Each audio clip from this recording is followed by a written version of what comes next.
Free fire community একটা সবচেয়ে বড় দাবি যেটা আমি দেখি সোশ্যাল মিডিয়া, সেটা হচ্ছে যে ল্যান্ড টুর্নামেন্ট কেন বাংলাদেশে আয়োজন করা হয় না, বিশেষ করে অফিসিয়ালি ল্যান্ড টুর্নামেন্টগুলো, সেটা ফ্রি ফায়ার হোক, পাবজি থেকে কিছু কিছু করা হলে অফিসিয়ালি বড় করে যে ল্যান্ড টুর্নামেন্ট, ই ফুটবলের ল্যান্ড টুর্নামেন্ট কেন আয়োজন করা হচ্ছে না আন্তর্জাতিক মানে বাংলাদেশে অফিসিয়ালি? কে বলবে? আপনি আগে বলুন, তার তিনজন থেকেই আমি উত্তরটা নিব।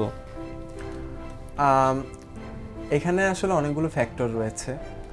এর সবচেয়ে বড় যেই ডিসঅ্যাডভান্টেজ সেটা হলো অপরচুনিটি আমাদের ছিল না। আসলে এত বড় আন্তর্জাতিক মানে ল্যান আয়োজন করার জন্য কিছু অপরচুনিটি লাগে। আমরা যে চেষ্টা করিনি এরকম না, আমরা অনেক আগে থেকেই চেষ্টা শুরু করেছি, কিন্তু আমাদের দুটো বড় গেম বাংলাদেশের গেমিং অডিয়েন্স বলুন বা প্লেয়ার বলুন, তার মধ্যে ম্যাক্সিমাম ধারণ করে ফ্রি ফায়ার এবং পাবজি মোবাইল। এই দুইটা গেম যখন ব্যান ছিল তখন আসলে আমরা যখন কোনো সরকারি পর্যায়েও যেতাম, আমাদেরকে এই দুইটা গেমের ব্যান দেখিয়ে আসলে অনেকটুকু পিছনে ফেলে দেওয়া হতো যে তোমাদের গেম ব্যান, তোমরা বাসায় গিয়ে পড়াশোনা করো। এই কথাটা আমাদের অনেক শুনতে হয়েছে, বা যাদের পড়াশোনা শেষ তারাও এই কথাটা শুনেছেন। তো এই ছিল আমাদের এই স্পোর্টসের সিনারিওটা, যেটা চেঞ্জ হচ্ছে।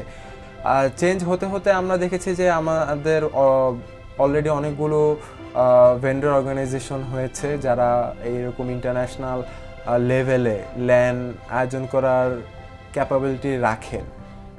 আমরা কয়েকদিন আগে দেখেছি ব্র্যাক ইউনিভার্সিটিতে পিএমসিসির একটা ল্যান হয়েছে, সেটার মান বাংলাদেশে ফর দ্য ফার্স্ট টাইমই আমি বলবো যে এত বড় একটা ল্যান ইভেন্ট হয়েছে, বা এরকম স্টেজ থেকে শুরু করে সব কিছু এত সাজানো গোছানো ছিল। আমার মনে হয় যে দ্যাট ওয়াজ আ বিগিনিং। হ্যাঁ, এটার অনেক কিছু ছিল যেগুলো হয়তো অনেকে পছন্দ আসবে না, তবে আমাদের এটাও মাথায় রাখতে হবে যে এটা কিন্তু আসলে আমাদের দেশে ফর দ্য ফার্স্ট টাইম ছিল, এবং আমরা যেহেতু এখান থেকে শুরু করেছি, সামনে if I am not wrong Free ফায়ারেরও একটা ল্যান আসছে। তো আমার মনে হয় যে ফ্রি ফায়ারের এই ল্যানটা আরও বড় ধামাকা হবে। আমি ফ্রি ফায়ারের এই ল্যান্ড টুর্নামেন্ট থেকে যে কী পরিমাণ আশাবাদী বা কী পরিমাণ স্বপ্ন দেখি, এটা আমি আপনাকে বলে ভাষায় বোঝাতে পারবো না। আমার মনে হয় যে এই ল্যান্ডের মাধ্যমে বাংলাদেশের ই স্পোর্টস সিনারিও গেম চেঞ্জ হয়ে যাবে। আচ্ছা, আপনি যে ফ্রি ফায়ার বলছে যে হয়তো বা ভবিষ্যতে বা সামনে ফ্রি ফায়ার ল্যান্ড টুর্নামেন্ট সম্ভব বা আসছে, আদৌ কি সম্ভব? বা আপনারা তো অবশ্যই কাজ করছেন, আপনার কাছে মনে হয় কি যে কোন জায়গাগুলোতে বাংলাদেশের সবচেয়ে সমস্যা আছে ল্যান্ড টুর্নামেন্টে? আসলে সর্বপ্রথম যে আমি আগেই বললাম যে আসলে আমাদের এনভায়রনমেন্টটা অ্যাডাপটিভ না। ল্যান্ড টুর্নামেন্ট এখন আমরা যেটা করতেছি, যে যদি আমাদের কোনো বিয়ে শাদী হয়, যদি আমরা সেটা কমিউনিটি সেক্টরে না করে আমার বাড়িতে করি, তাহলে জিনিসটা কেমন হবে? তো আসলে ইনফ্রাস্ট্রাকচারটা ই স্পোর্টসের জন্য এখনও পর্যন্ত গঠন করা হয় নাই। তো এখন ল্যান্ড টুর্নামেন্ট হলেও হইতে গেলে যে বর্তমান যে আমাদের যে অডিটোরিয়াম বা যে জায়গাগুলো আছে, ওগুলা আসলে অ্যাকচুয়ালি রেডি না। বিভিন্ন সাইট থেকে টেকনোলজি বলি বা অন্যান্য সাইট বলি, লেআউট বলি, আসলে রেডি না। কিন্তু আসলে আমরা খুবই এক্সাইটেড যে এখানেই হোক। রেডি না বলতে আমার প্রশ্ন আছে এখানে, প্রশ্ন হচ্ছে রেডি না বলতে কি ধরনের স্বল্পতা আছে? ধরুন ভেন্যুর কথা যদি আমি বলি, আমি আন্তর্জাতিক মানে আমাদের কি চিনমত্রী সম্মেলন কেন্দ্র আছে না, আমাদের কি আইসিসিবি আছে না, কিংবা যেখানে বাণিজ্য মেলা হচ্ছে সেগুলো, কিংবা অনেকে আমি দেখলাম লিখেছে যে আমাদের ইনডোর স্টেডিয়াম আছে, সেগুলো তো আছে, কিন্তু স্বল্পতাটা কোন জায়গায়? কেন ল্যান্ড টুর্নামেন্ট নামানো সম্ভব না বা হচ্ছে না? হ্যাঁ, আসলে সম্ভব, ওগুলো তো সম্ভব, কিন্তু আসলে ই স্পোর্টসের যে একটা থিম, ওই থিমের জন্য ওইটা ওইভাবে উপযোগী না এখনো। এর জন্য আমাদের প্রত্যেকটা দেশেই যেমন দুবাইতে হইলো ই স্পোর্টসের জন্য আলাদা জোন আছে, তো বাংলাদেশেও আসলে ওই ধরনের ই স্পোর্টসের জন্য আলাদা জোন দরকার। কারণ এটা খুবই একটা উর্বর, বাংলাদেশ সাউথ ইস্ট এশিয়ার মধ্যে খুবই একটা উর্বর একটা জায়গা ই স্পোর্টসের জন্য, যেখানে হলো গিয়ে মানে ই স্পোর্টস থেকে প্রায় লক্ষাধিক কর্মসংস্থান সম্ভব। তো এর জন্য অবশ্যই আমাদের আগে থেকেই সিদ্ধান্ত নেওয়া উচিত যে আলাদা একটা জোন, আলাদা একটা বিজনেস জোন করা। যেমন আমি বললাম যে এখন আমি যদি আইসিসিবি আছে বা ইনডোর স্টেডিয়াম আছে, এখানে যদি আমি একটা ই স্পোর্টস টুর্নামেন্ট দিয়ে দিই, জিনিসটা হবে, কিন্তু জিনিসটা ওইভাবে হবে না যেটা একটা ই স্পোর্টসের আলাদা জোনে হয়, যেরকমভাবে হয়, কারণ এটা থিমটা তো পুরোপুরি হলো গিয়ে আলাদা। আচ্ছা, আমি এখান থেকে আপনার কাছে যাই ব্যক্তিগত পর্যায়ে। তো কিছুদিন আগে আপনারা একটা ল্যান্ড টুর্নামেন্ট করেছেন, একদমই আপনারা নিজেরা হয়ে। এই ল্যান্ড টুর্নামেন্ট আয়োজন করতে গিয়ে আপনাদের কি কি প্রয়োজন হয়েছে এবং কি কি বাধা পেয়েছেন? কোন জিনিসটা ছিল আর কোন জিনিসটা ছিল না?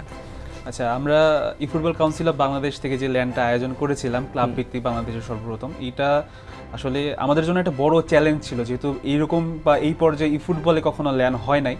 তো আমরা অবশ্যই একটা বড় চ্যালেঞ্জের মুখে দাঁড়াইছিলাম যে এটা আসলেই পসিবল হবে কিনা। তো আমাদের আমরা যারা এখানে ফাউন্ডার ছিলাম বা যারা এইটা আয়োজন করেছি, অনেক প্ল্যানিং করে বা বিভিন্ন জায়গায় থেকে স্পন্সর করে বা ব্যক্তিগত আর্থিক বা প্রণোদনা থেকে আমরা অনেক কিছুই এটা আগিয়ে গেছি। এখন আমি যেটা বলতে চাই যে আমাদের বাংলাদেশি স্পোর্টস সংগঠনগুলো যে ল্যান্ড ভিত্তিক বা যেই ভেন্যুটা আমাদের প্রয়োজন, একটা ফুটবল বলেন বা একটা স্পোর্টস টুর্নামেন্ট বা ল্যান্ড টুর্নামেন্ট, যে কোনো ইভেন্ট আয়োজন করতে একটা আলাদা এই স্পোর্টসের এনভায়রনমেন্ট লাগে।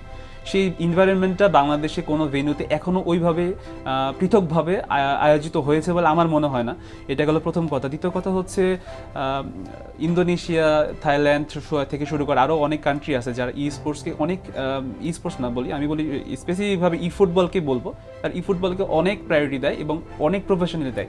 তখন আমরা যখন তাদের ভেন্যুগুলো দেখি, আমরা যখন তাদের লাইভগুলো দেখি, আমাদের মনে আফসোসই লাগে যে কেন বাংলাদেশে এই অপরচুনিটিগুলো নেই। এটা গেল ভেন্যুর কথা। দ্বিতীয় কথা হচ্ছে আমি যদি বলি আমাদের ইন্টারনেট কানেকশন, আমাদের স্পেসিফিক ভেন্যুতে স্পেসিফিক ইন্টারনেট কানেকশন ছাড়া ল্যান্ড ইভেন্ট আয়োজন করা খুবই টাফ, কারণ এইখানে একই সাথে গেম প্লে লাগবে, আবার একই সাথে লাইভ স্ট্রিমিংয়ের জন্য আলাদা একটা আমাদের ব্যান্ডউইথ লাগতেছে।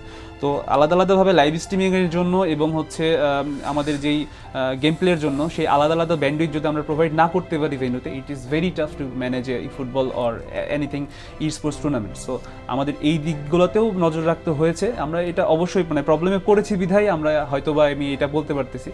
তো এই জায়গাগুলোতে আমাদের অবশ্যই উন্নতির প্রয়োজন আছে। তো আমরা যদি স্পেসিফিকভাবে বাংলাদেশে কোনো না কোনো ভেন্যু ডেভেলপ করি যেখানে এই ফ্যাসিলিটিগুলো দিয়ে যে কোনো স্পোর্টস টুর্নামেন্টগুলো সংগঠিত করা সম্ভব, এবং সরকার যদি সরাসরি নিজস্ব পৃষ্ঠপোষকতা থেকে এই যারা স্পোর্টস অর্গানাইজেশনগুলো আছে তাদের সাথে কাজ করার আহ্বান জানাই, বা তারা যদি সরকারের সাথে ভেন্যু বরাদ্দ দেয় বা শিডিউল করে দেয় বা যে কোনো এনিহাউ যদি কোনো একটা সুযোগ আমরা পাই এইভাবে অর্গানাইজ করার, এবং আমাদের নির্দিষ্ট একটা ব্যান্ডউইথ দেওয়া হয়, অপরচুনিটি দেওয়া হয়, অবশ্যই এই ল্যান্ড ইভেন্টগুলো বাংলাদেশে অর্গানাইজ করা সহজ হবে। এবং একই সাথে আমি যেটা বললাম প্রাথমিক পর্যায়ে যে আর্থিক একটা সংকটও থাকে, তো একটা ল্যান্ড ইভেন্ট কিন্তু কোনো ছোটোখাটো কোনো বিষয় নয়, এখানে অনেক খরচের বিষয় আছে।